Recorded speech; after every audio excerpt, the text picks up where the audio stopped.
And congratulations will go out to college graduates after their graduations. They're right around the corner, after all. And while some graduates might want to hear something like this. As you go out into the world, my advice to you is, don't go. It's rough out there. Move back with your parents. Let them worry about it. What a visionary.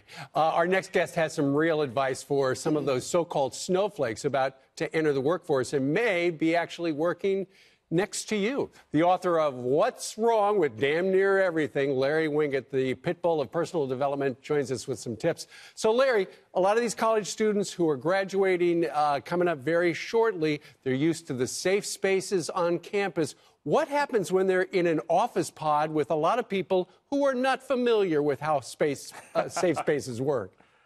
Well, hopefully they get a rude awakening. We're not really seeing that, no. What we're seeing is that a lot of businesses are starting to cater to the demands and the wants and the desires and dreams of all these snowflakes that are graduating from college, and that needs to stop. They need to be told that businesses should cater to customers and not to the employees. You see, they've spent the first 20 years or so of their lives being told that they're special. Their parents told them that, then the school told them that, and now they're going into business, and guess what? You're not special anymore. You're an employee. Yeah, they need to learn the customer is always right. Remember your dad telling you that? Not the snowflake. What are some of your tips for these snowflakes that are graduating?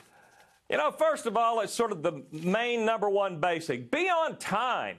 You're paid to be on time, but mostly when you're not on time, you need to understand that's a real show of disrespect. You're disrespecting your job, your paycheck, your employer, your co-workers, and your customers. You say when you are at work, make sure you work and try to get something done. You know, 25% of employees these days, we're told by most studies, are doing personal things when they're at work. You're not paid to do your personal things. When you're at work, work. If you're doing 25% of your time on your personal stuff, you are stealing your wages. And speaking of personal stuff, you say business email takes priority over social media.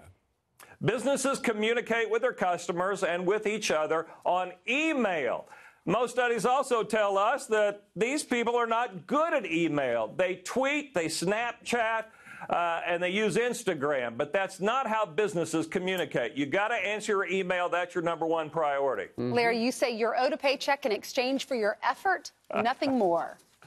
Nothing more. What a surprise. No business can make sure that no one's going to ever hurt your feelings. There aren't any safe spaces in a manufacturing plant or wherever it is that you work.